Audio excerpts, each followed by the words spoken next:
Hey guys, thank you so much for tuning in for another video.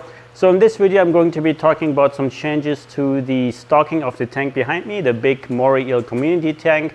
And basically I'm going to be rehoming at least 2 if not 3 fish. And I already talked about it in the past why I need to do that.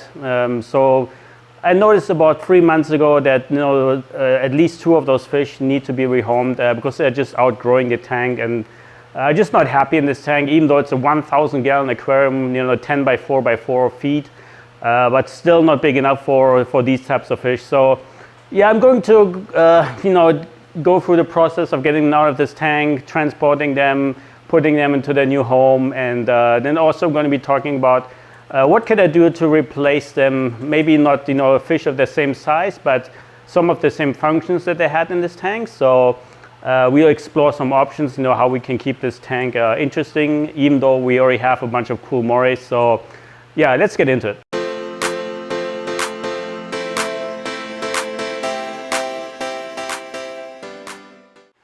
Okay, so the day has come where some changes have to be made to the stocking of this aquarium.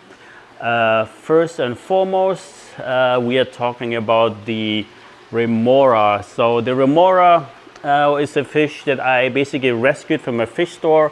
He was much smaller when I got him, and I didn't really know how big these fish are actually going to get. And I did know that in the wild they attach themselves to sharks and rays, and especially the ones that attach themselves to sharks, they are used to a very open swimming space, kind of like torpedoes in the water. And as this remora got bigger and bigger, here you can see next to my hand how big this fish is, about 3 feet I would say. It has gotten harder and harder for him to be comfortable in this tank. So he barely ever swims. And if he does, he's like, like a child that is about to drown. Like he cannot maintain his position in the water. So then he quickly attaches himself to the side of the tank. And basically this is what he's been doing. So I also noticed that he likes to be next to this wave maker. And that is because in the wild, they, are used to be living in strong currents, and he's kind of missing the strong water current in this tank. It's very difficult to reproduce that in an enclosed environment, and for a fish like a remora, for his specific needs, it's pretty much impossible. So yeah, and even if I didn't have all this piping in this tank, it just wouldn't be very comfortable for him to be living here long term. And I don't even know if he's getting bigger than this. So if he was, that we would be even more of an argument to find him a better home. The next fish we are talking about is this Moray eel, this green moray. This is the one from Brazil. The one below is the one from the Caribbean, from Florida. And yeah, this was kind of a tough decision because I really like them both, and I wanted to keep both. But whenever there's some disagreements and they start to get into fights, the injuries that they sustain from each other's fighting is getting worse and worse. So, for example, this opening here where they breathe, on this eel, he had a huge open gash. So I was worried that he would even make it, So fortunately, completely healed. And a problem in particular is that the fighting is not over food, because when I do feed, I make sure everyone gets enough food. So this fighting happens at night when they're just out and about. And yeah, so if it's not about food, if it's not about spacing, it basically means that they're trying to be the dominant fish in this tank, and I mean in this whole tank. So this is not going to get any better. It's actually only going to get worse as they get bigger, because they're only about 3.5 feet, and they can get up to 6, 7, or even 8 feet. So yeah, unfortunately, yeah, this was a tough decision, especially when I see them, hanging out next to each other. And, I'm like, how is this possible? How can you be fighting, almost to the death, and then the next day you're hanging out next to each other like nothing happened? So, but anyway, And then the third fish is the, not this shark, but the gray bamboo shark. So it's a female and she's usually hiding somewhere in the pipes. And this is a fish I wanted to rehome for a while because she's getting so big that the back fin, the top of the back fin, are actually touching the bottom of the pipe system. So this is about 6 inches from the ground to the top of this PVC. And yeah, she keeps hitting her fins. Like this one is still fine, and this one is not going to get any bigger, I think. So it's getting harder for the gray bamboo shark to roam around. And also, this is a shark that's a very aggressive eater. And if I wait too long between feeding, this shark is very aggressive and, you know, nips at the eel's tails. But lately, actually for the last 2 or 3 months, she hasn't actually done that. So, and she's mostly hiding. So I'm not sure if I will be able to catch her and if I should proceed with rehoming her. If she was to behave the way she has been behaving for the last couple of months, I could definitely keep her, but yeah, we'll see. So when it comes to the strategy of catching them, so basically I have to combine this with a water change because the remora is a very intelligent fish. So he knows exactly when I try to catch him with my net. You know, he's like a little puppy dog, so when I feed him up there, he's always up there. But you know, if he sees a net, then he knows right away what I'm up to. So basically I have to combine this with water change and drop the water to really low levels. And just remove my plant here. So normally for water change, the water goes down to here. So about the head of the green moray. And so that's a 50% water change that I usually do. And once the water is that low, it's probably not going to be low enough for me to catch the remora because it's a very fast swimmer. So I basically have to maybe get rid of or actually store away another 300 gallons of water. So this will drop the water to down here. And then I will also probably be running the Jibao pump in the back there. And that is a pump I turn on to flush out this pipe system. So if the Brazilian green moray is in the pipes and the gray bamboo shark as well, I will probably be able to get them out of the pipes that way and then catch them. And yeah, so catching big fish like this is not easy, especially the shark. She's very, very strong.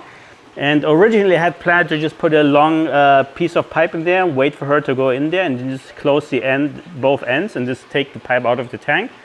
But never really got around doing that. So yeah, when it comes to the netting, let me turn on the lights in the house to show you kind of what I'm going to be working with. First of all, this is the temporary container where we'll be putting the animals. So this is a 300-gallon Rubbermaid tub. And yeah, I also have 2 brood bins in case I need them. And this is the net I'm going to be using. So this is actually a net for kois. And I zip tied the end of it, so because the end is usually open. And basically this is a very long net. And with this long net, I should be able to catch the remora that's 3 feet and the Brazilian green moray, who is about 3.5 feet. And with the shark, I'm not sure. The net is definitely long enough, but I'm worried that the shark is going to put up a big fight. And when they shake their head, you know, left to right, I don't want her to injure herself. So that's why I had this idea with the pipe originally, because the pipe, you know, she wouldn't be able to bang her head too much, you know, left and right inside the pipe. But we'll try the net and see how that goes. And then once these 3 fish are out of the tank, I may be able to have more space for some additional stocking, maybe some groupers, I'm not sure. Or maybe, you know, you either have to choose between very large fish, few large fish, or a lot of small fish when it comes to moray eel tanks. Basically fish that are too small to be considered a food source. So yeah, let me start on this water change / rehoming and wish me luck. All right, so I think I'm gonna get started trying to catch the fish. First the remora, and the bamboo shark is actually out. He's all the way in the back. or she, and then one of the green morays, the Brazilian, the darker one. And yeah, I'm not going to film this because, you know, it's not enough. I don't have any help with this, so I will pick up this camera once I've made maybe my first catch, and hopefully I can catch all at once, because I do not want to keep trying this. It's a lot of stress on the eels, the ones that I'm keeping, and the marbled cat shark that I'm likely keeping. So yeah, let me get started with this, and I will pick this up when I've caught something. Okay, the first fish is caught, the remora. Put up quite a fight, but I'm really glad I'm able to get him out. I don't want to hang out around here too much and stress him out. So next up is the shark and the eels. And I'm not sure if you know, but I have a pump at the very end that I use to flush out the pipes. And this is why I lowered the water volume to this much, so I can now, you know, try to flush the eels out of the pipes in order to get a chance to catch the Brazilian green moray. But maybe I will try this shark next and see how that goes.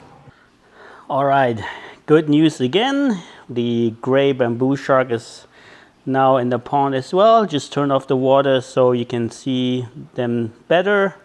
And yeah, this long net is really great because they don't panic right away when they, you know, when they go into the net, because, you know, there's no immediate ending. It keeps going a little bit further, and once they realize the net is, you know, it's a dead end, their whole body is pretty much in the net already. And then yeah, I was able to easily grab her tail and then her head to make sure she doesn't shake around. But yeah, the Brazilian green moray, I'm not sure if I can catch that one on this attempt, because unfortunately they are deep in the pipes and I don't want to drop the water even further. That one is actually the easiest to catch during feeding time. You know, I just make sure that I'm on, you know, at the top when she comes up, and then I would just try to snatch her that way. But yeah, they're unfortunately in the pipes, so yeah, even with me flushing them out, I can try that maybe one more time. But if that doesn't work, I may try that later. But at least I have the remora out, who really needs a new home. And then the gray bamboo shark, who also really needs a new home. So the Brazilian green moray, it's just the aggression that I have a problem with towards the one from the Caribbean. But like I said, next feeding opportunity, I should be able to catch them, unless I'm going to try one more time here. And then if not, yeah, I will just do it some other time. Just turned on the pump at the very bottom, at the very back, to flush out the pipes, hopefully flush out the eels. But they are simply refusing to come out. So yeah, unfortunately, we see, I cannot even see them. So yeah, all right, I will try that some other time then. Okay, so it's been exactly a week now since the remora and the big gray bamboo shark have been rehomed. And I noticed pretty much right away that the eels started to become a little bit more comfortable, were coming out a little bit more, especially the zebra moray, because the zebra moray is by far the smallest of all of them.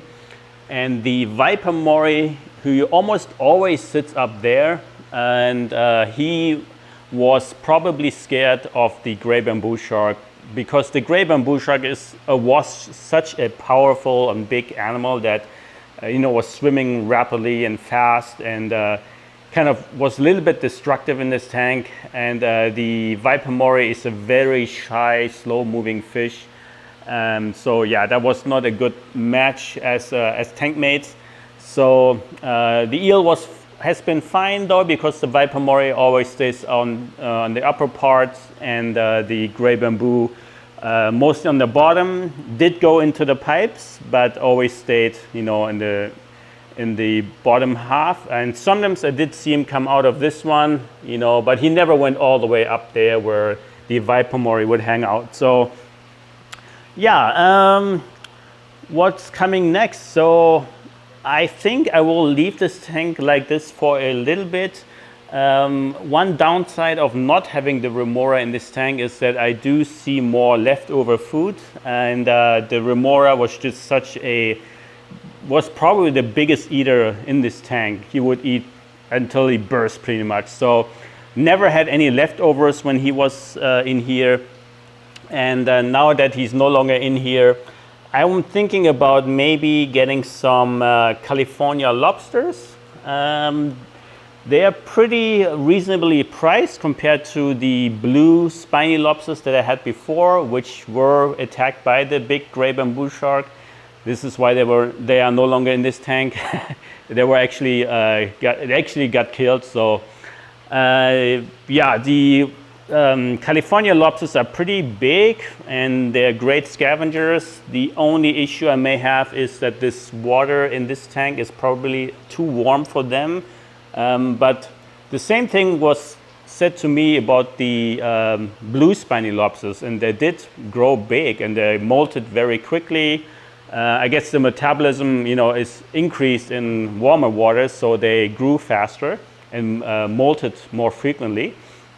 But yeah, so 2 California lobsters, they are $100 for both, including overnight shipping. And they're coming from Oceanside, I believe, so not too far from where I'm at. And yeah, so I may try that to just have some scavengers on the bottom, and maybe build some caving and put them in the back here. And now that the big gray bamboo shark is gone, and especially the remora, I can probably add some blue cleaner wrasses in here again.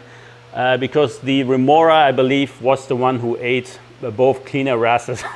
So the cleaner wrasses try to clean the remora, and the remora himself is a cleaner fish.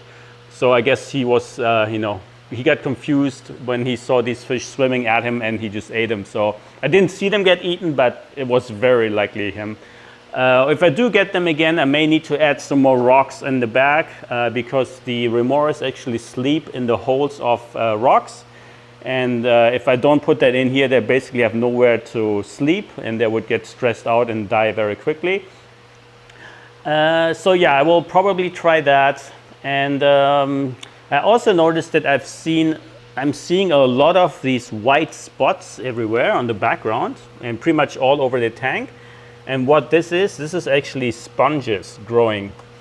And you may know that angelfish like to eat sponges a lot. So I may be able to try angelfish again. I did try this before about 1.5 years ago, and the tank setup was quite different, and the angelfish were just too aggressive towards the eels. The eels would never really come out, but in a tank like this, where basically the entire tank is also provides hiding everywhere in this tank and not just localized to one area, the angelfish really wouldn't be able to bother them too much, because unless they go in the pipes and scare the eels out of the pipes.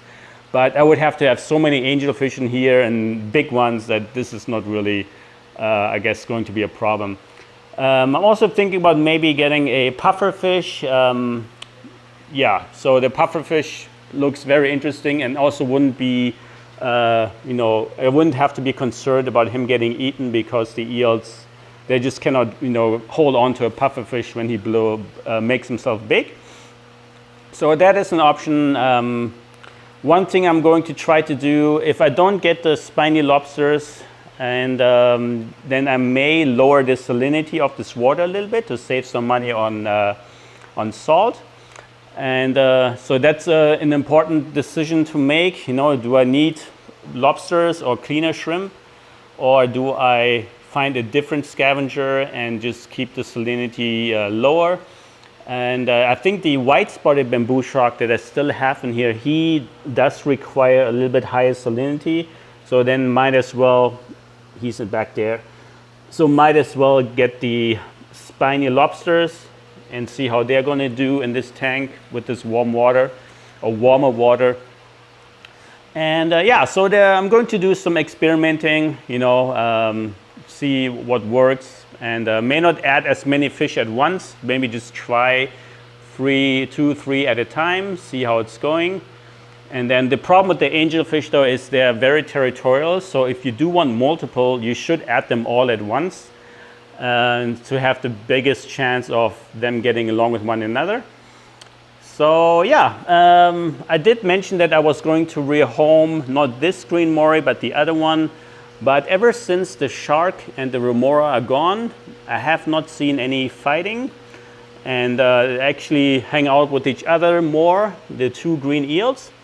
So yeah, if I can keep both, I will definitely do that. But I have to really monitor, you know, their aggression against each other, and you know the wounds that are resulting in that getting bigger and bigger. So we'll see.